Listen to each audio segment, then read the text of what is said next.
Good Morning Business, le grand entretien.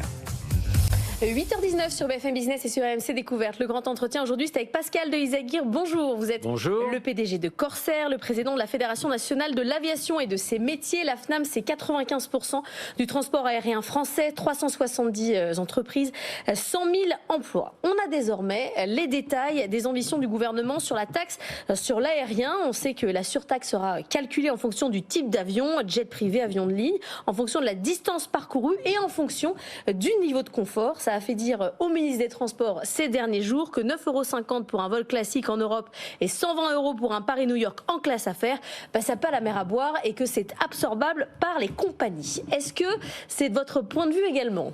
Alors malheureusement non. Et je m'en doutais un peu. Voilà, vous en doutiez.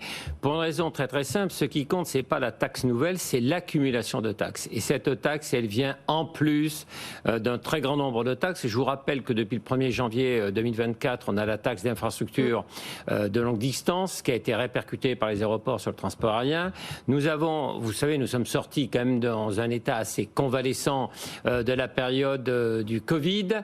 On doit reconstituer un peu toutes nos marges financières. Nous avons des investissements considérables à faire en matière de décarbonation, parce que je rappelle que déjà, avant cette taxe, le coût de la taxation environnementale pour le secteur aérien français, c'est de l'ordre de 1 milliard d'euros pour 2025, 3 milliards d'euros en 2030. Et là, on nous rajoute 1 milliard d'euros, ce qui est absolument considérable. Par ailleurs, quand vous prenez une taxe à 9,50 € sur un vol, par exemple, sur les Antilles ou sur la Réunion, en fait, c'est 19 € aller-retour.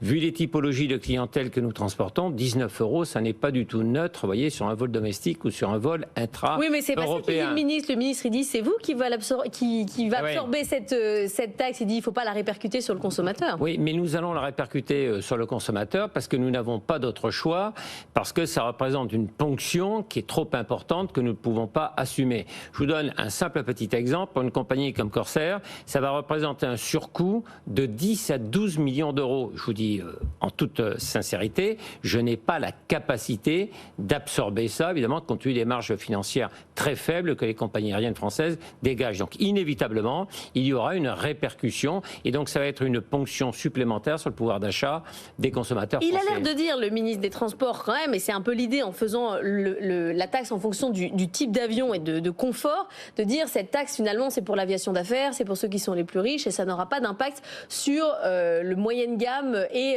les petits trajets. Vous dites non. Je dis non. Alors, d'abord, il faut arrêter, si vous voulez, de caricaturer le secteur aérien en pensant que c'est un transport réservé aux riches. Je rappelle que la part des CSP-, elle a augmenté entre 2016 et 2023, elle est de 32%. 45% des voyageurs de l'aérien, ce sont des jeunes de moins de 35 ans. Et je vais vous dire, en tant que patron de Corsair, quand je suis sur un de mes vols à destination de l'Afrique ou des départements et régions d'outre-mer, j'ai vraiment pas l'impression de voyager au milieu d'une clientèle ultra favorisée. Donc 19 €, c'est quand même quelque chose de tout à fait substantiel. Regardez pour une compagnie low cost, quand vous voyez les tarifs des compagnies low cost sur les liaisons intra-européennes, les tarifs sont très bas. 19 €, c'est une ponction supplémentaire qui est loin d'être négligeable. Mais alors, quelle est votre marge de manœuvre ? Parce que ces dernières semaines, on a vu une volonté d'ouvrir les casinos en ligne. Les casinotiers, finalement, ont gagné. Le gouvernement est revenu. On a une taxe sur le sucre. Finalement, la ministre de la Santé dit non, on ne va pas aller vers ça. Est-ce que vous aussi, vous êtes en train de faire une action de lobbying importante et vous pensez que vous allez pouvoir revenir sur cette taxe ? Alors, nous faisons une action de lobbying importante puisque le Premier ministre a donné libre cours en quelque sorte à la discussion du projet de loi de finances.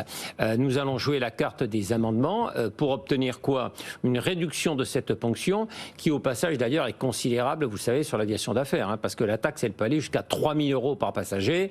Inutile de vous dire que ça aura des répercussions très rapide sur la viabilité économique des compagnies françaises. Et donc, deuxièmement, nous souhaiterions que cette taxe, après un montant révisé à la baisse, elle ne soit pas pérenne, un peu comme le transport maritime. On ne voit pas pourquoi on serait traité de façon différente, d'autant que je rappelle que sur le projet de taxation gouvernementale dans le cadre du budget, avec une taxation de 1,8 milliard au global, il y en a 1 milliard pour le secteur aérien, soit 55%. On ne voit pas ce qui nous vaut vaut, si vous voulez, une telle reconnaissance en quelque sorte et de supporter 55% de la taxation environnementale supplémentaire du gouvernement. Donc nous allons jouer cette carte. Et troisièmement, vous savez qu'il y a une demande récurrente que nous faisons, c'est que les produits des taxations environnementales que nous payons soient affectés à notre décarbonation. Nous sommes très engagés dans la décarbonation. Ce sont des investissements gigantesques. On veut un fléchage de ces taxes. Voilà, donc on va essayer de jouer via la carte des amendements cette position. Et votre meilleur argument, c'est pas l'attractivité française, le fait que peut-être que pour les compagnies françaises, pour les trajets qui passent par la France, à un moment donné, les consommateurs disent bye bye. C'est l'attractivité de la France. Les Jeux Olympiques ont été un très grand succès. On a dit les Jeux Olympiques, ça doit booster l'attractivité française. Et là, c'est une mesure qui va à l'encontre de l'attractivité. C'est le développement des emplois, parce que vous avez parlé de 100 000 emplois. Ce sont les 100 000 emplois directs, quasiment tous basés en France.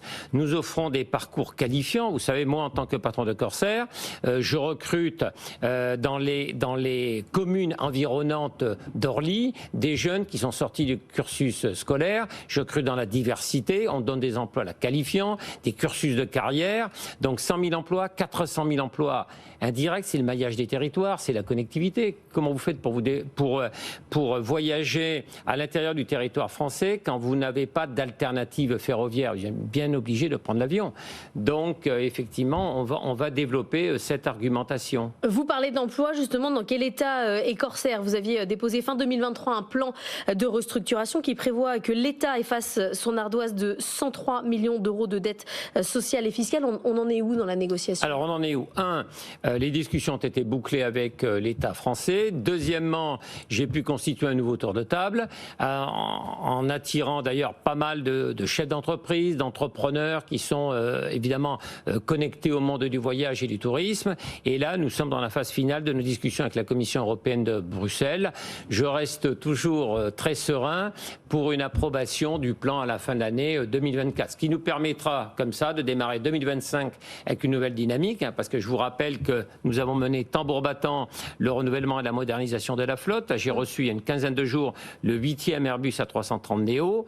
Le 9e devrait être reçu, s'il n'y a pas de retard excessif, début du mois de décembre 2024. Et à ce moment, Corsair aura une flotte entièrement renouvelée, composée exclusivement d'appareils de dernière génération. Donc c'est quand même un effort financier d'ailleurs gigantesque. Sur les réservations pour cet hiver, qui est une période importante, on est à quel niveau de remplissage? Alors, écoutez, on affiche une bonne tenue des réservations qui était assez ferme. Maintenant, on reste prudent. D'abord parce que, bon, vous avez vu la situation donc aux Antilles, qui effectivement est quand même assez préoccupante et peut avoir un impact, pas tant sur le trafic affinitaire d'ailleurs, mais sur le trafic touristique. Et puis évidemment, vous savez, le pouvoir d'achat est très important, donc les inquiétudes sur la situation économique. Mais jusqu'à maintenant, on a quand même une demande assez ferme et ça, c'est extrêmement encourageant. Un mot de l'impact de la géopolitique sur les trajets aériens. On a vu ces derniers jours quelques exemples avec des vols Paris-Dubaï qui prenaient 9h15 parce qu'ils étaient détournés au lieu de 6h30. Pareil pour des vols Paris-Abu Dhabi. Ça a un impact pour le business model de ces trajets. Est-ce qu'il y a une réflexion au sein de la FNAM autour d'une évolution des tarifs, d'une évolution des trajets ? Alors, une réflexion, vous savez, on est très tributaire effectivement des problèmes géopolitiques, on doit s'adapter. Si vous avez des tensions au sein du Moyen-Orient, vous avez des routes qui ne sont plus possibles, vous avez des destinations que vous ne pouvez plus desservir. Donc ça impacte évidemment très lourdement toutes les compagnies aériennes. Sans compter par exemple que quand vous êtes une compagnie, vous allez vers l'Asie, vous savez que vous ne pouvez plus utiliser la route sibérienne puisque les Russes interdisent aux compagnies aériennes occidentales de l'utiliser. Ça vous fait un surcroît de trajet de 2 heures ou plus, par exemple par rapport à des compagnies chinoises. Donc nous parlons beaucoup de distorsion de compétitivité. C'est déjà très important. Vous savez que les compagnies étrangères, les compagnies chinoises, les compagnies brésiliennes, indiennes, les compagnies turques, les compagnies du Golfe ne pâtissent pas du même niveau de réglementation, de taxation. Et c'est pour ça qu'il ne faut pas justement aggraver les distorsions de compétitivité. Voilà. On est revenu au départ. Merci beaucoup d'avoir été avec nous. Pascal de Izaguirre, PDG de Corsair et président de la Fédération nationale de l'aviation et de ses métiers.